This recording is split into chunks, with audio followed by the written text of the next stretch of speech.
Through her journeys in the online gaming world, producer and director Ramona Pringle found that technology, rather than driving us apart, has made us more connected. She documented this journey in her interactive documentary. It is called Avatar Secrets, which is available for download right now in the App Store. And Ramona Pringle is here with us now to tell us more about it. Welcome to the agenda. Thank you. Okay, your doc's called Avatar Secrets. Yeah. What's it about? Avatar Secrets is a story of love and community, empathy, connection in the digital world. One of the big themes we're exploring is this idea of hybrid reality. And by hybrid reality, we mean this idea that, we're no longer sort of in the real world or in the digital world. They're no longer these two distinct spaces, but that we're constantly connected. I think a lot of it has to do with mobile. But when you look at the amount of time we spend online, the amount of time that we spend with our digital devices, the new reality is this hybrid space where we're constantly in two spaces. And how do we navigate that? And are we lonelier than ever? Are we more connected than ever? How do we find balance? How do we create the lives that we want to create, both in the real world and in the digital frontier? Okay, as we exist in these two worlds that are connected yet separate, it's called Avatar Secrets, and I think that some people won't know what an avatar is, so tell us what that is. Sure. So the main journey that takes place in Avatar Secrets goes through this online gaming world, and inside of online games, one of the first things that you're prompted to do is create your avatar, and the avatar is the character that you play inside of this online world. So it is the representation of you, it is the persona that you play with, that you level up with, that you go through this virtual experience with. In some ways, even if you're not playing an online game, one of the things about Avatar Secrets is that while it's set inside of the game world, it's really just a microcosm of all of our digital lives. And whether you're inside of a game or whether you're just on Facebook, that little thumbnail that you create, your identity that you create is an avatar. It's your online representation. And so what is the relationship between that online persona that you create and your real world identity? This is about choices that people make about how they wanted to be represented digitally versus Absolutely. who they are in right. quote unquote real life. Okay, I want you to take us through the Sure. app. We're going to try and show us a little bit of that. So if you can pick up your iPad and just tell us what we're looking at. Sure. So right now, Avatar Secrets can be explored as a linear film. So just the same way you would watch a film if it was a documentary, if it was airing on TVO.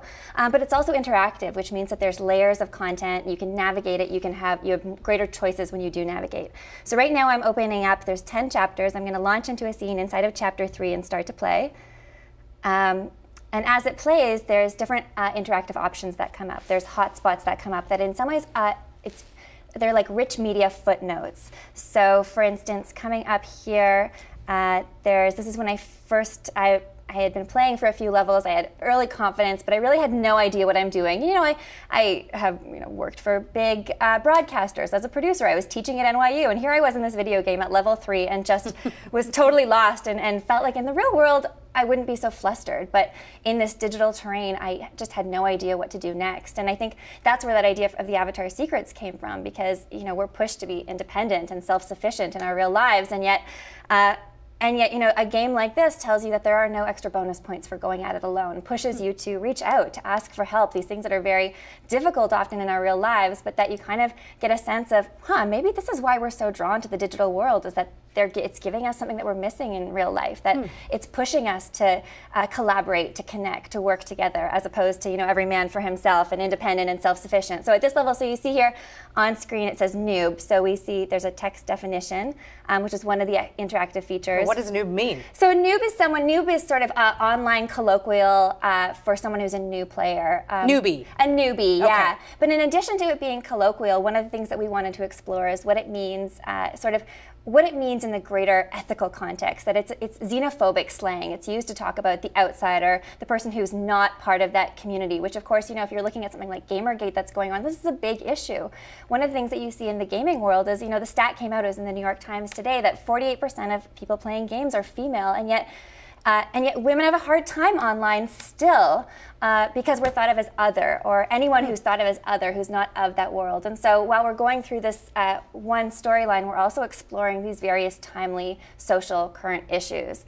As you continue, so when you're ready to move on, you can. There's also a lot of expert commentary in here. So the next expert piece that comes up through an interactive hotspot is Dr. Sue Johnson, and she talks about really the status quo of our real world lives. She's a relationship expert. Mm-hmm. She's a relationship expert. She's a Canadian therapist.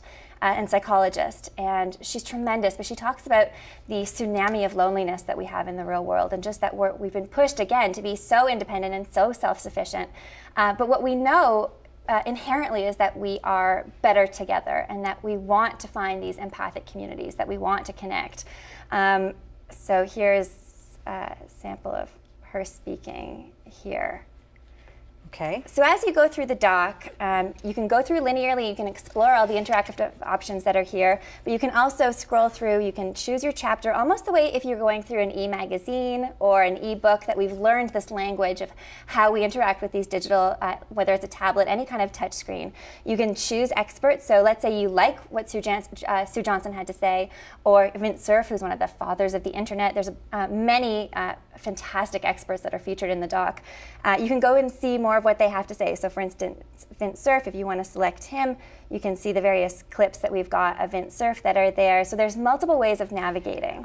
There are multiple ways to navigate this and also to watch it. One of the ways, as you said, is to watch it, I don't know, the old-fashioned way, which is to watch it linearly. And I want to just roll a clip from the doc. Sure. So for people who choose to watch it more in a more traditional way, just so they know what we're talking about. Let's roll that. I couldn't understand how I could be stuck at level 2. I'm capable and resourceful.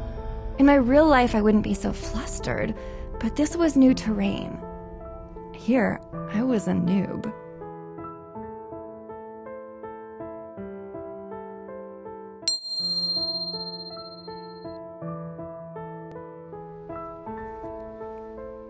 Okay. There it is. Talking about the noob. Why on an iPad? Why release this doc on an iPad? Well, this is a great question. You know, I am also a professor at Ryerson University, and one of the things that I look at is interactive storytelling, is the future of narrative and transmedia. There's this amazing anecdote that gets used often, which is we have these new technologies, right? So our smartphones are ubiquitous. We all understand sort of touch and tap and what that language means of how we use, whether it's tablets or iPhones. Storytelling is also the definitive human trait. It's, you know, since the caves of Lascaux, we tell stories. It's how we make sense of the world around us. It makes sense that inevitably, it's just a matter of time that these two things come together. We're always looking at what the future of storytelling is going to be. When the motion picture first came about, people took that camera and they put it in front of theater stages, and they would just roll on a theater show, which of course, you know, it took a century before the language of film came to be what it is now, with cuts and different shots and the language of editing, that filmic language. So what that tells us is just because a new technology is available doesn't mean that we end up with that new platform or that new way of storytelling. So we're at this stage now where we have all this tremendous technology. It can tell us, you know, our location, we can touch and tap, we can interact in all of these new ways. And so this was sort of a foray into how do we bring these things together. One of the things that's amazing about a tablet is that unlike a browser where, you know, you have Facebook open and your email open and there's all these different distractions, you can really immerse yourself. Sure. The quality of the image is beautiful, and once you're in there, like a book or like a film, you can be fully immersed, but it's also interactive. We don't have a ton of time, but I do want to unpack some of the themes in this documentary. So what attracts people to online gaming? You said, you know, almost 50% are women. What's attracting them all? Sure. Well, I think, you know, one of the things that we hear a lot about in terms of online games is that, you know, one of them is leveling up. It's this idea that you can, you're given tasks, you're told how to do them, and once you accomplish them, you're given another task that's even harder. And so there's this idea that we can grow and we can become better versions of ourselves, which I think is very alluring.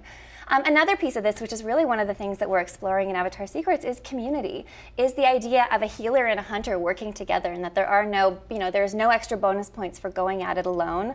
And it's one of the things that I think that we've lost in the real world. For the last few decades, we've been pushed to be independent and self-sufficient and every man for himself, when, you know, we want to be part of a tribe. We want to be part of something that's bigger than ourselves and have someone who's got our back, but also look out for others. And I think that there's something that's really alluring about that. You know, it's interesting because you talk about these two separate worlds, but you speak of them like they're almost equal, that we live these two separate realities. Yeah. Is there a danger of becoming too attached to our avatar or to our digital self as we make all these connections? Absolutely. I mean, the thing is, anything in moderation. There's a danger of doing anything too much. There's a danger in drinking too much alcohol. There's a danger in eating too much chocolate.